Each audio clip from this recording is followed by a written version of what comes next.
This is Audible. Beautiful Disaster, Mildly Mad. Written by Jay Farmer. Narrated by Kimberly Logan. Beautiful Disaster. Annual Community Beautification Event. May 1st. This month we're celebrating the beauty of our community. We will hold a tour of the town on the first Saturday of the month. Please plan on sprucing up your properties and demonstrating what makes our town great. Farmer Green laid down the newspaper. Bodo, old boy, I've discovered my next project. The mushroom rabbit hybrid looked up from his task, an apprehensive and worried look about him. Something more tame than usual, I hope, Dr. Green? Bodo had been steadily whisking eggs in a bowl beside the kitchen sink. It seemed Bodo was growing larger by the week. He now stood not much shorter than Green, and the growth was not just physical. Bodo was growing in brain power, too. The rabbit had started working more in the lab and greenhouse, quickly picking up the ins and outs of biology and the scientific method. Green noted Bodo's worried look and laughed dismissively. I see you're still questioning my judgment, and all because I allowed that Egyptian dung beetle to overgrow a bit. A tiny miscalculation. 30 times its original size, Bodo exclaimed. He regained his composure, shrugged, and resumed his whisking. Let's just say that you can get carried away sometimes, Doctor. Farmer Green scoffed and picked up the newspaper again to peer at its headline. Let prudery be left to old sissies like Henry White. He heaved himself out of the wooden chair and trundled over to the window. Green overlooked his vast acres. He drew back the vintage polka-dot curtains and thrust his ruddy face close to the glass. I wonder if that scallywag White has heard about this contest. No doubt he'll try to outdo me, as he always does. Doctor, the hydrangea is escaping again, Bodo interjected, casually pointing the whisk across the room.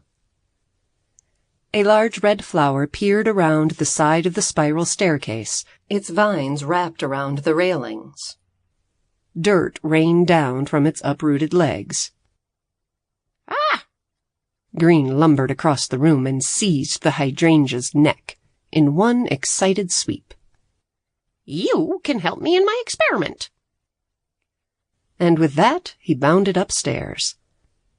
The large, genetically modified plant desperately unraveled its tendrils to keep from being left behind. But breakfast will have to wait, Bodo, Green called from upstairs, heavy footsteps already pounding across the ceiling, causing little streams of dirt to seep into the kitchen below. Bodo sighed and dumped the excess scrambled eggs into a pot on the windowsill. A seemingly harmless plant pot stirred, and a gaping green mouth emerged. It promptly devoured the eggs, revealing its long, jagged teeth. Bodo sighed again. He was only Green's scientific assistant. What the farmer really needed was a nanny. That evening, Farmer Henry White was hard at work in his subterranean, underground laboratory. Assembled around him were a motley collection of digital monitors, a couple tablets, scattered paper notes, a chalkboard covered in code, and a miscellany of computer parts and small tools. Without needing to look, White somehow knew where each and every item was.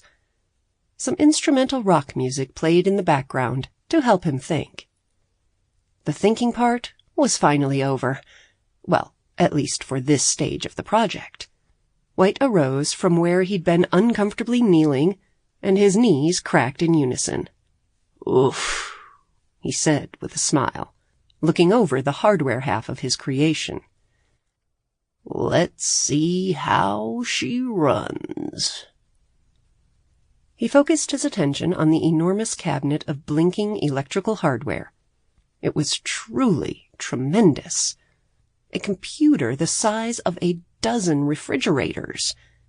The processors were incredibly powerful, and along with a huge amount of RAM and extensive drive space, these components comprised Mira's brain.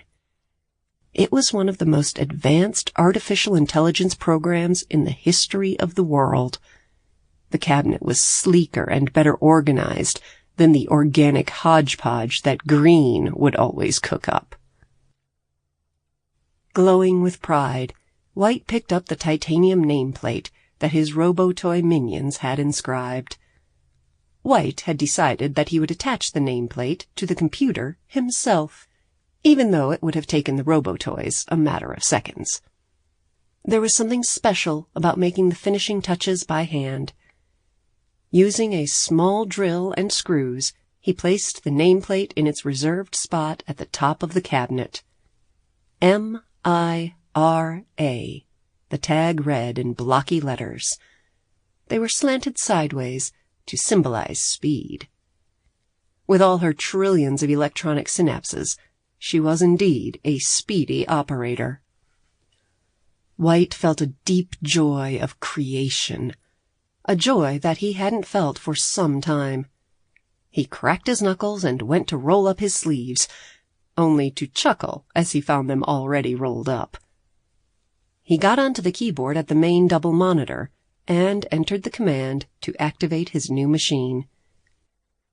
At the press of the final button, a multitude of cooling fans thrummed into life, helping to keep the powerful microprocessors from burning themselves alive in their vigorous attempts to memorize, to calculate, to analyze, to synthesize, to think. The lights went out, and the racks of equipment fell silent. "Dang it! Darn fuses!" He looked over to one of his Robotoys. "I'll have to update the power core later now, won't I, pal?" And so White began the laborious process of unplugging his soldering irons, oscilloscopes, spectrum analyzers, laptop, iPod, and gigantic speakers.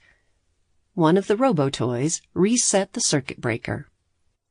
The overhead fluorescent lights blinked on. Beep! The pumps switched back on. Then a flurry of beeps, and the various multicolored dots blinked to life.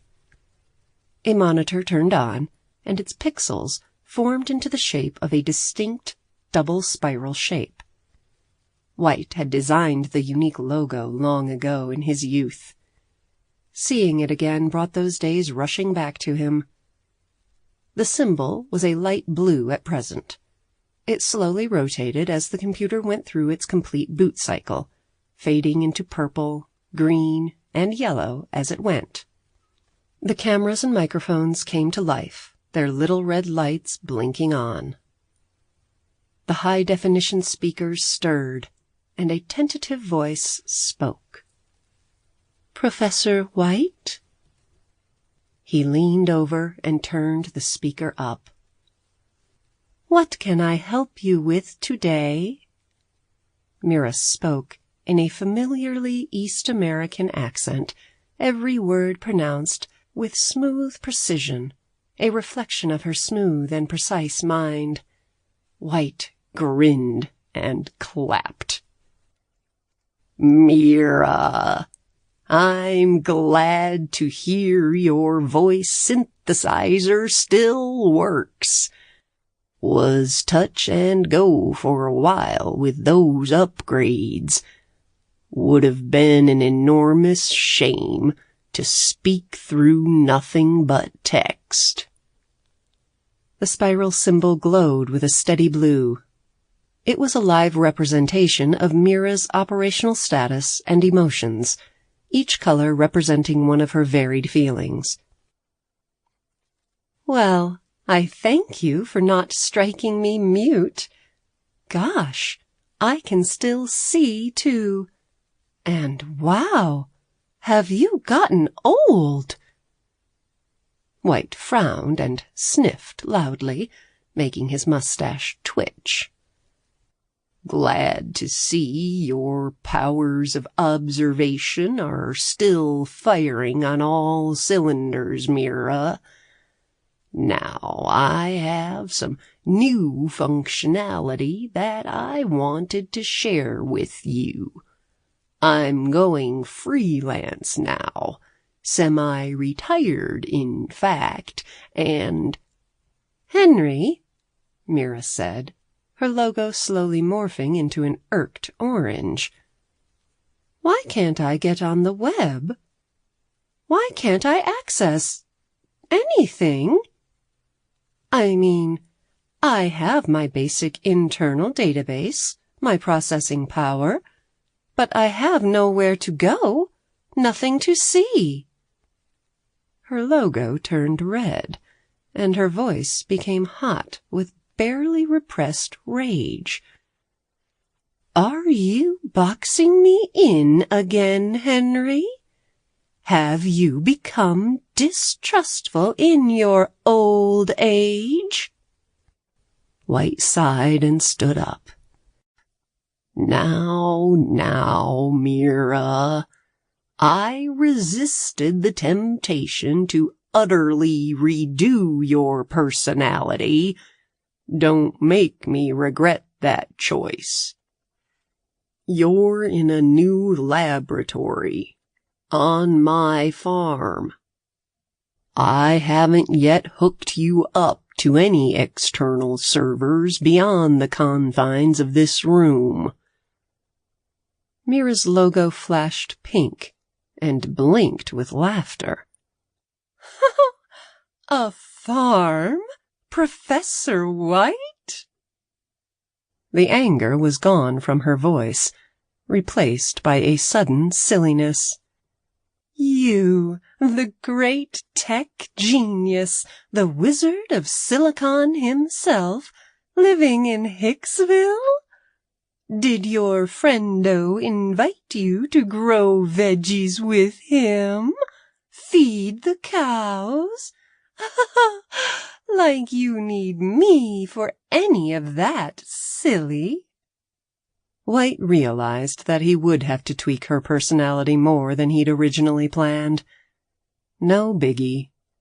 He could see from the other monitors that all of her processors were indeed working in sync. Her simulations would be as powerful as they'd ever been, and her researching capabilities would be endless. That is, if he allowed her to reach her full processing powers. First of all, however, he needed to put her through his new test. Mira. He hit a couple buttons on his keyboard. He normally didn't like doing that, preferring to use voice control exclusively in order to push the limits of her AI. But this was still a trial. Mira fell quiet and turned back to light blue. White cleared his throat. I have something interesting for you to try. Minions! He shouted abruptly, and a horde of robo-toys rolled, hopped, scuttled, and skidded into the room. They came in all shapes and sizes. Some were modeled on spiders, others on race cars, others on toy soldiers. During the design process, he had gone to great lengths to ensure that they were both stylish and highly functional. They whirred and beeped as they eagerly arranged themselves into formation. Meet Mira. He turned back to Mira. Mira, meet the robo-toys.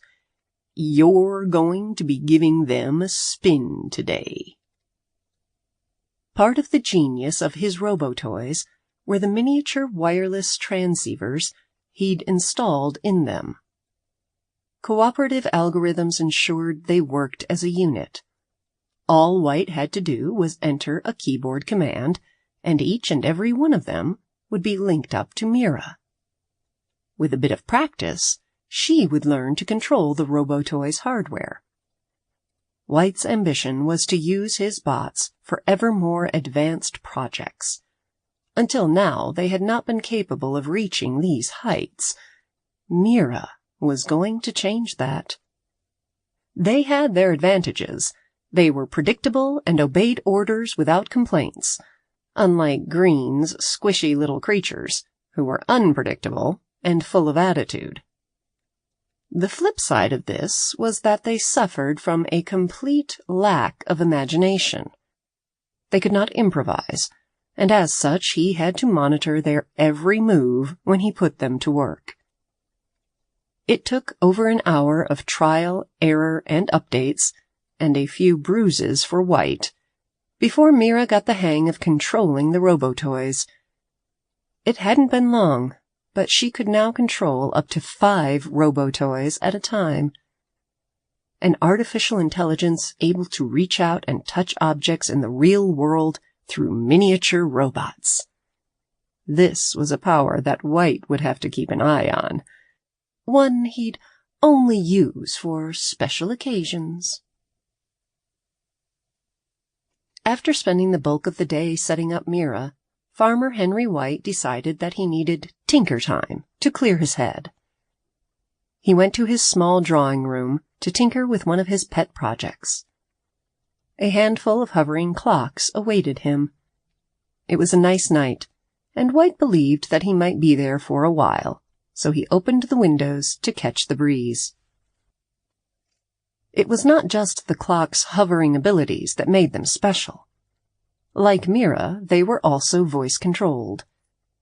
The mechanics of hovering was not an issue, but the simple command to follow was. One edition lagged too far behind, another followed him covertly, hiding behind books and tables whenever he tried to look at it to check the time. Another followed so closely that it bumped into his head every time he stopped walking. White was occupied with repelling one such malfunctioning clock when he heard a strangled cry from the direction of Radcliffe Green's farmhouse. "What now?" he muttered peevishly, as he finally found the off button. The clock came crashing down upon his head. My flower! Oh, my beautiful flower! The community beautification tour was only a week away. Green stared glumly down at his plant, which had been large and striking in the daylight, but was now limp and crumpled in the dim moonlight. Must have designed it with too many weak traits, he grumbled. Commodore! A rustle sounded around the conservatory. The web of greenery began to move, as though it was awakening from a deep sleep. Small lights from deep within the matted mass began to flicker on and off, and finally 2 large lights blinked on. They were round and green lights that had belonged to a traffic light in a past life. An affable voice, much like Green's, issued from the mass on all sides of the room. How can I be of service, Doctor? Green let go of the withered flower and stamped away to his bed. He sat on the edge, holding his hands flat against his temples, deep in thought. Commodore, this flower was poorly engineered, full of weak traits. Find me every strong trait you can, and splice it into our next seed, will you? I know I said that I wanted beautiful, but just look what your first attempt has resulted in. The lights flickered rapidly in silence, before pausing into a long silence. Commodore had evidently found a conflict in his knowledge banks. But, Doctor, according to my research, beauty lies in frailty. Frail, innocent beauty, yes. But heady, seductive beauty? What of that, Commodore? The 2 green traffic lights glowed olive, then turned emerald. As usual, Doctor, we are correct, he responded charmingly. Of course I am, the man sniffed, patting his girthy belly with an air of satisfaction. Now, get working and engineer all of those strong, beautiful traits in a new germ. I want to inspect the bloom tomorrow. As you say. And say, lay off the us and we stuff, will you? I am the doctor. You are the machine. So watch out, lest I take a clipper to your plants. C-64 gulped. Farmer Green crawled into bed and pulled the covers over his head. He told himself he, the great Radcliffe Green, would not be bothered by a little setback. The community beautification event was his time to shine. Finally, his annoying neighbor would be forced to acknowledge the superiority of the organic over the mechanical. The next morning, Farmer Green was awoken by nearby shrieks and cackles. Bodo! Bodo, get rid of those chickens! He yelled through the covers. He was still recovering from the ill effects of his late bedtime. The sources of the noise were Green's own creation, his chilly chickens. They were at play, karate-chopping each other and somersaulting through the air. Bodo had thought they seemed more boisterous than usual this morning, but he had ignored them and instead focused on inspecting the newly bloomed flower. He had ignored them, that is, until he'd received a well-placed kick to the shins. "You don't need to tell me twice, master," Bodo muttered. He shooed the troublemakers downstairs and returned to the flower. Green shuffled up to join his assistant, rubbing his groggy eyes as he slowly came around. He took a deep whiff of the plant. It was a tall, sinewy thing, speckled with small red buds and topped with a large crimson blossom. It swayed in the still air. "Well, my fungal-eared friend, what do you think?" His furry assistant peered suspiciously at the plant and kept his distance. He didn't want his nose or ears bitten by another experiment gone wrong. But the flower seemed harmless enough. Bodo had to admit that it would certainly be the most beautiful flower at the beautification event. The farmer interpreted his silence as admiration and rubbed his hands together with glee. "This better work, C-64, he called out, but the mainframe stayed silent. "Still sleeping," Green muttered. He returned his attention to Bodo. "Now that I've got the beautification tour in the bag, I think I'll take care of some old neglected projects. Pull out my old files, will you, boy?" Bodo nodded and hopped downstairs to the farmer's lab, but not before casting one last distrustful glance at the sinister, swaying flower. Farmer Green picked out a small red bud and marched merrily around the flower. 3 days later, Farmer White knocked on Green's door. Bodo answered, eyeing him up and down with suspicion. "Hello, Bodo." White was dressed in spiffingly slick clothes, the fine linens worn loosely around his thin mechanic's body. White made some small talk, trying his best to sound casual, but both animal and man knew he was really there to snoop on Farmer Green. "I've noticed that Radcliffe has been burning the midnight oil for a few days," the man commented in his most innocent voice, even as a handful of his large flying robo-bugs fluttered over his head and spread through the house. "You can't come in here," Bodo called after the mechanical scouts as they disappeared into the house. Bodo turned back to Farmer White and crossed his arms, weary and vexed, one large padded foot thumping in annoyance. Dr. Green is hard at work. He needs his peace and quiet. Oh, Henry! Bodo sighed as Farmer White breezed past him, led by his airy curiosity. "What are you doing here, Radcliffe?" Green hurried down the stairs. He pulled a small red flower out of his overall pocket, took a deep sniff, and returned it to his pocket with a pat. The pudgy farmer missed a step and almost crashed down, barely grabbing the railing in time to finish his clumsy descent. Bodo bustled over to assist him, frowning in disapproval, as Farmer White sauntered up with an amused look on his face. "Now, what's this all about?" White inquired. Beauty, my friend. You must admit, the natural world does some things that the mechanical cannot. Farmer White scoffed and threw up his hands. "I thought you were working on something useful." Green was very sensitive regarding the subject of nature's inadequacies. White took great joy in teasing him about this. This time, Green did not take the joke so well. You plebeian! Green started toward his neighbor with both fists held high.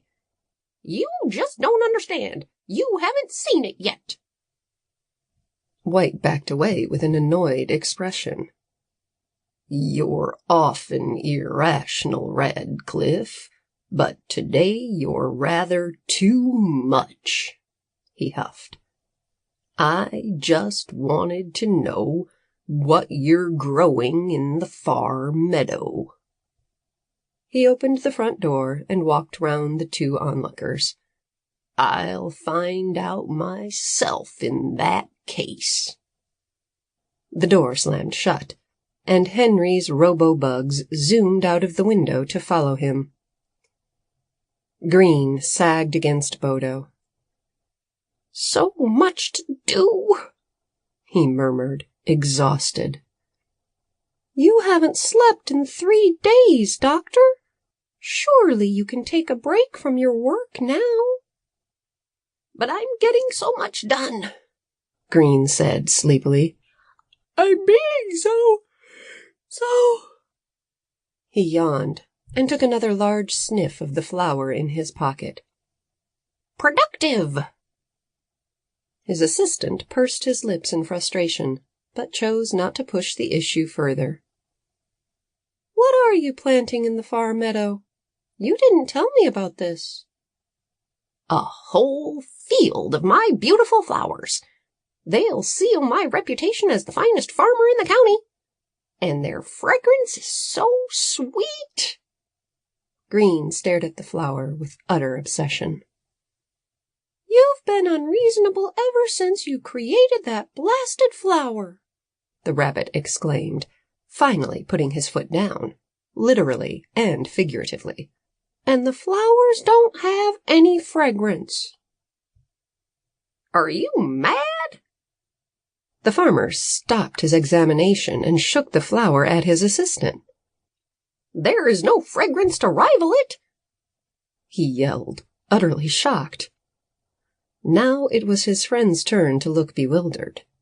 He took the small flower and held it gently in one large paw, bringing it near his fungal nose for a thorough sniff.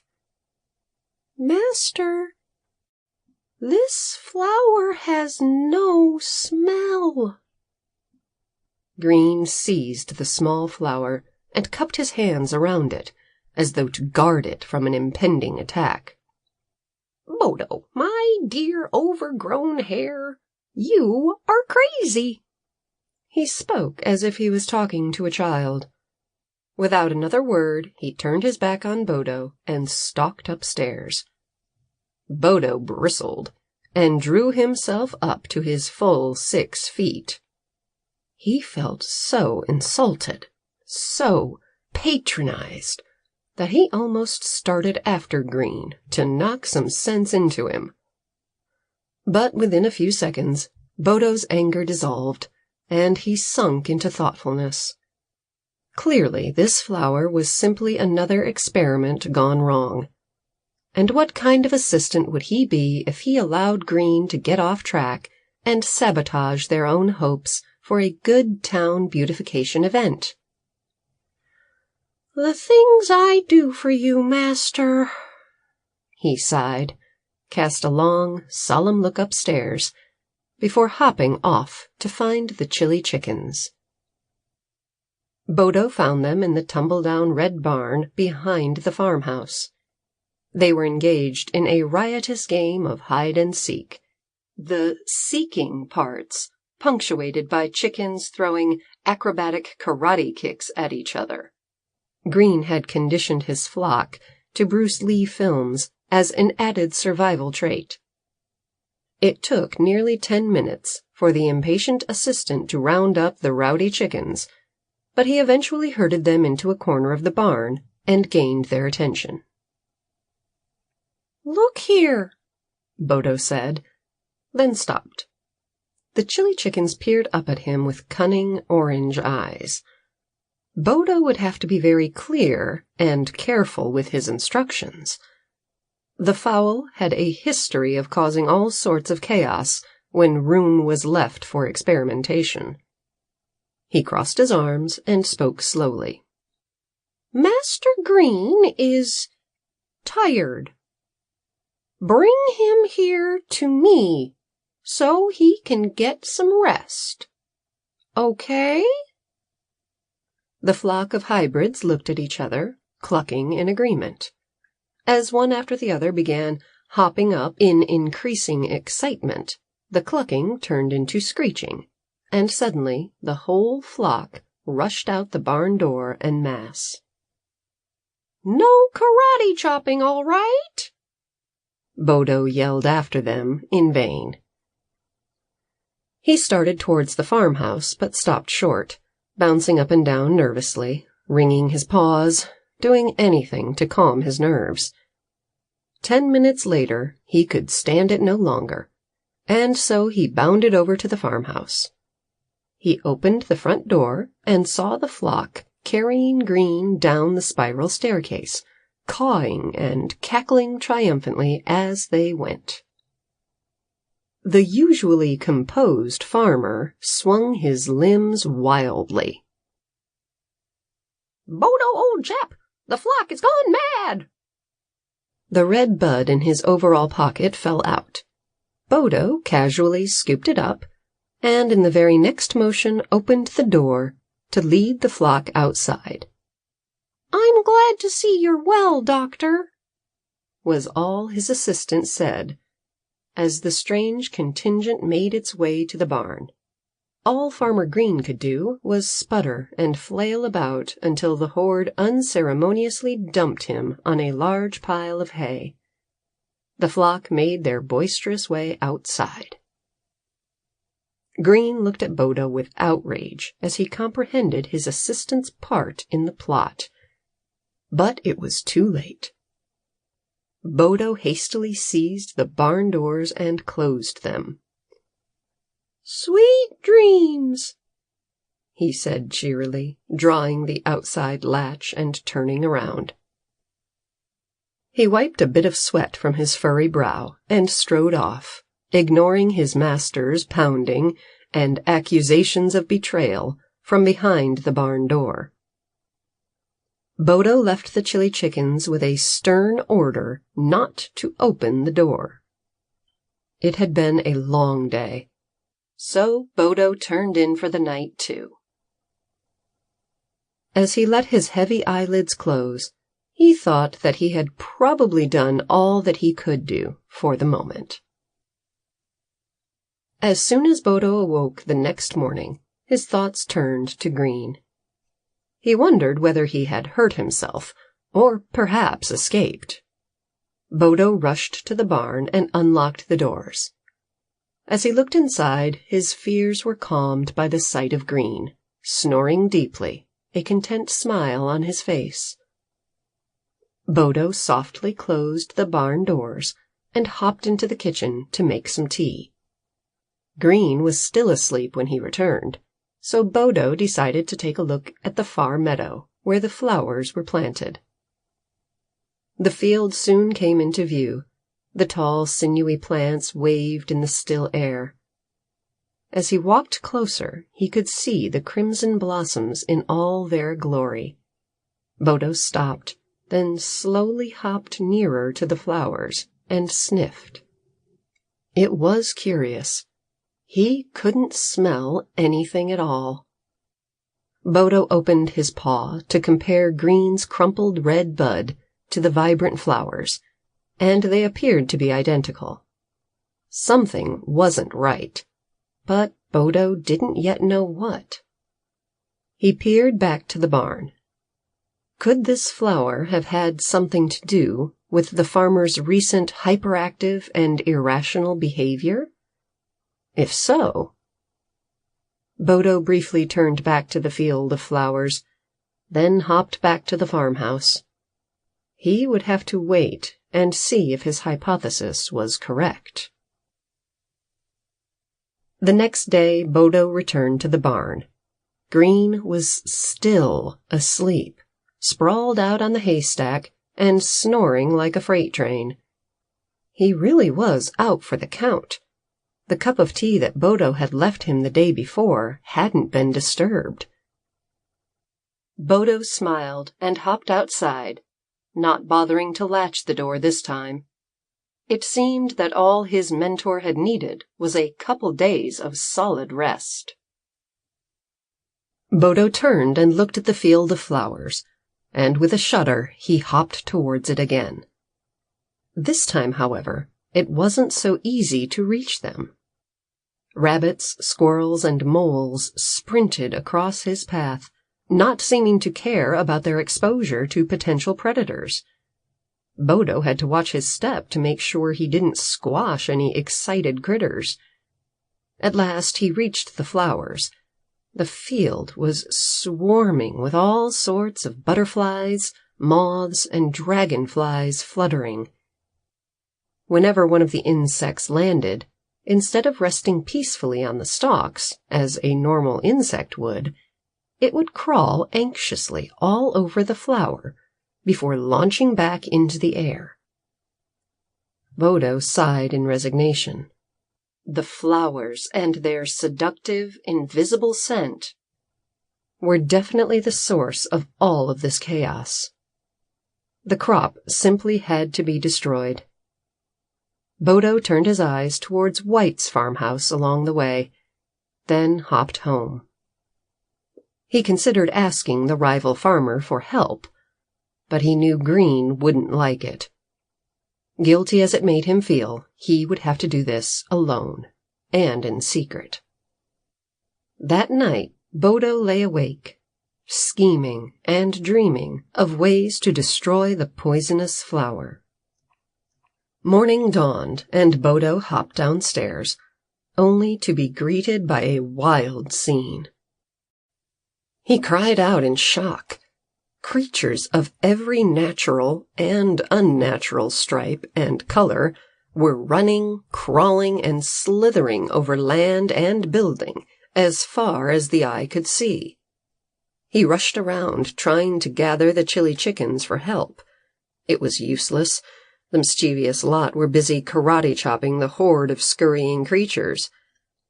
Bodo backed out of the front door, and after a few seconds of deliberation, decided that there was no choice but to enlist Farmer White's help.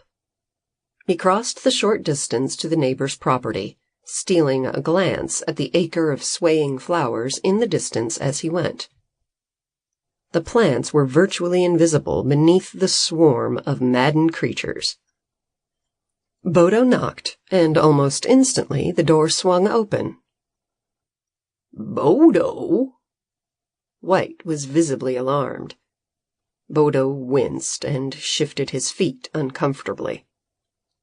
"I came to ask for help," I'm not surprised. House infested by Green's mutant rats, property overrun by vermin.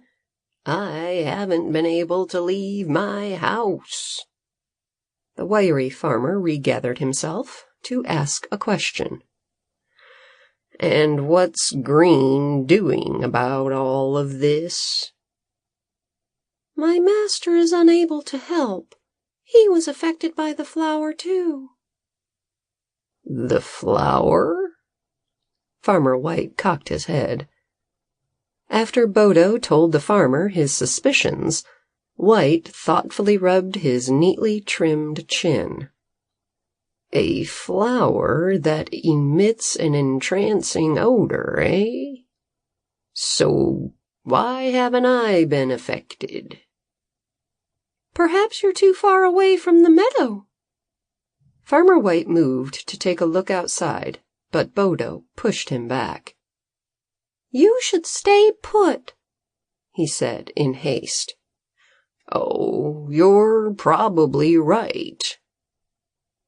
The farmer pressed a small red button in the wall, and a fleet of rolling, walking, and hovering robo-toys gathered around him.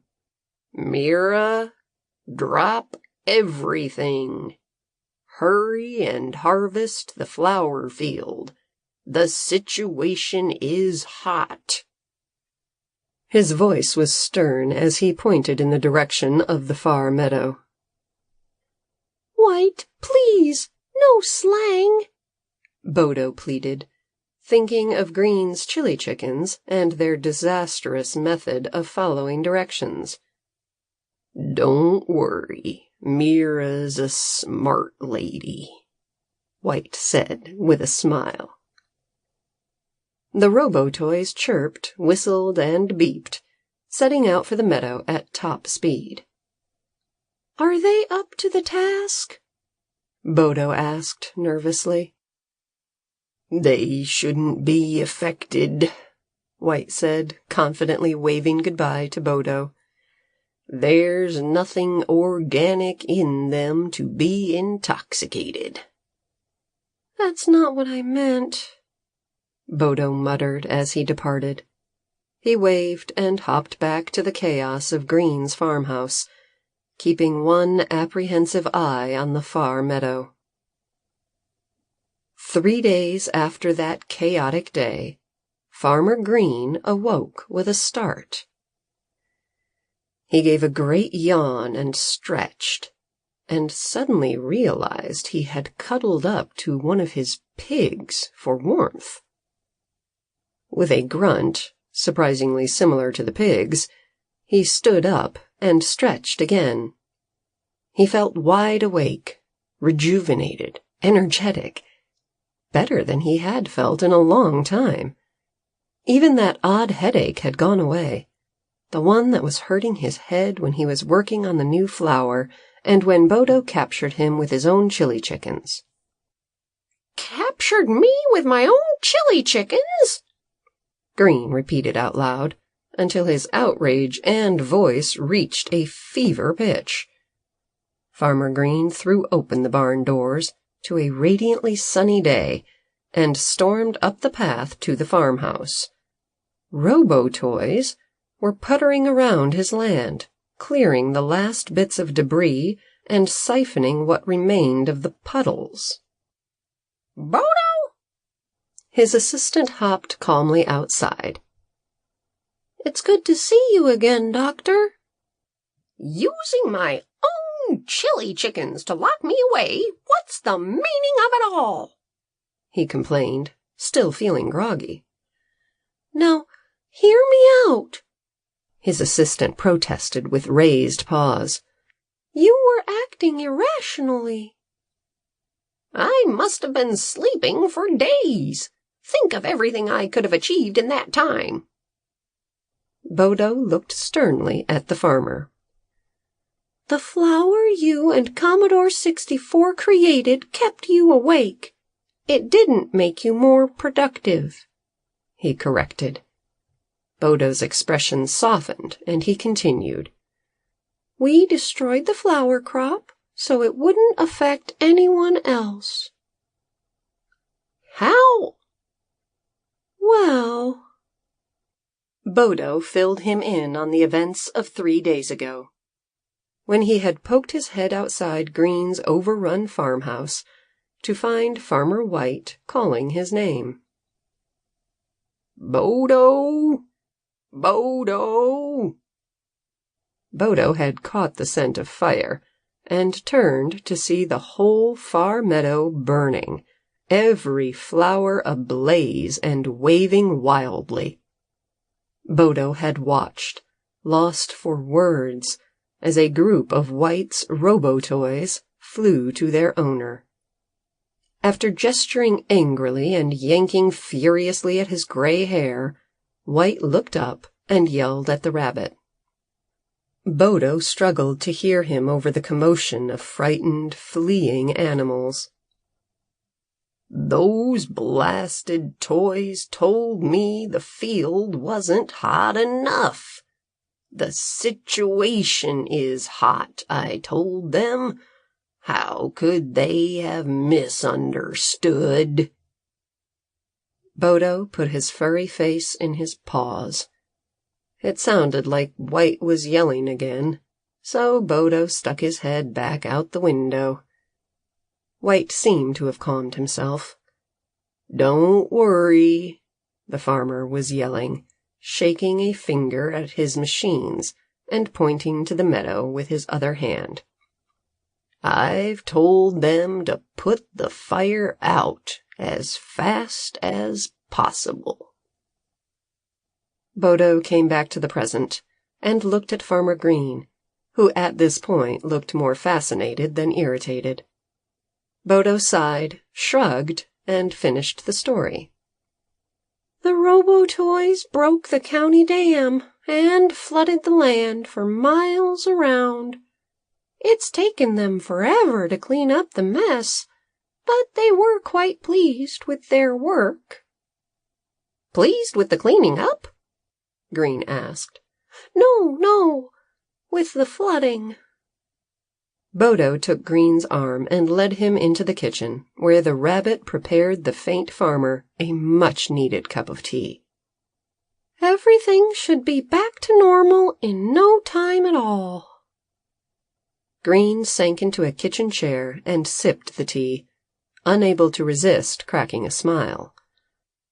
Well. No harm, no foul. That's what I always say.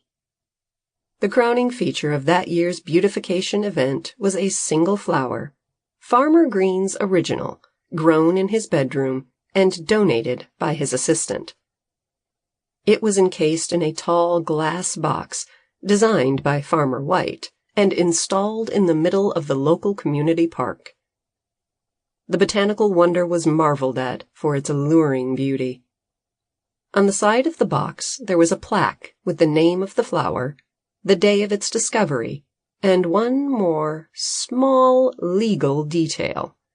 In tiny letters, there was a list of potential side effects from exposure to it, including, but not limited to, drowsiness, sweating, anxiety, migraines, insomnia, and even death. But, as everyone knows, those are just the regular risks you take when sniffing a flower. State of the science. Genetically modified organisms. Genetically modified organisms, or GMOs, bring both promise and peril to 21st century humanity and the biosphere. A GMO is a plant, animal, fungi, or bacterium whose genetic material has been altered through genetic engineering techniques. Scientists can mutate, add to, or delete the genes of a living thing in order to change existing traits, remove them, or even implant wholly new ones. Genes, or DNA, which stands for deoxyribonucleic acid, what a mouthful, are the complex codes which determine the form of every organism alive. Genetic engineering isn't just a modern invention. Humans have been practicing it for thousands of years. Modern breeds of corn, horses, cows, and all the wide varieties of dogs largely owe their existence to selective breeding, the process whereby humans encourage organisms to reproduce with others of their species that share certain desirable traits. For example, if you want a really fast racehorse, like a modern thoroughbred, you would take the fastest male horse you could find, the fastest female horse you could find, and encourage them to breed. Their baby would likely have longer legs, bigger lungs, and would be a better runner than the average horse.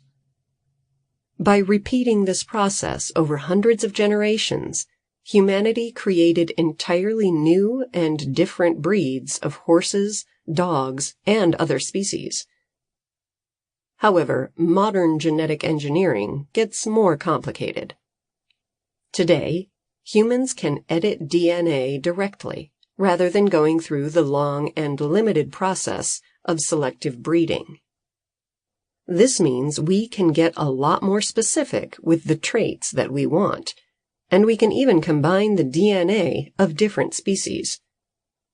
For example, in 2001, scientists from Yorktown Technologies created the glowfish, a small, glowing fish.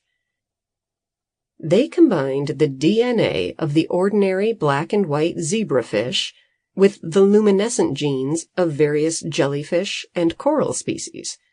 Red, blue, green, yellow, and purple glowfish are now sold in pet stores far and wide.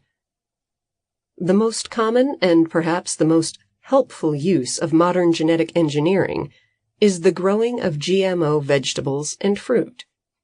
In the USA, corn, soybeans, zucchini, and alfalfa are often modified to make them more resistant to pesticides, insects, and viruses. Scientists have taken the specialized genes of Arctic fish, the genes that allow the fish to survive freezing cold temperatures, and put them into strawberries. The result? Increased their resistance to frost. As you can see, these GMO traits give farmers and consumers great advantages. They mean more food for less money, which is especially great for low-income families in the developing world. Genetically modified crops can have higher nutritional values than that of non-GMO crops of the same variety. And the possibilities don't stop there. GMO bacteria could be used to make up for things like insulin deficiencies. They could be used to clean up pollution and possibly even fight cancer. Before we race ahead with the idea, though, it's worth holding our horses. There could be unintended side effects to GMO bacteria. Unpredictable mutations could pose a threat to human health, and they could even share their gene modifications with other bacteria through the process of bacterial conjugation. This is not the only potential drawback to GMOs. It's difficult to predict how some GMO plants and animals will interact with the natural environment. Genetically modified salmon, for example, are bred for food consumption on an aqua farm.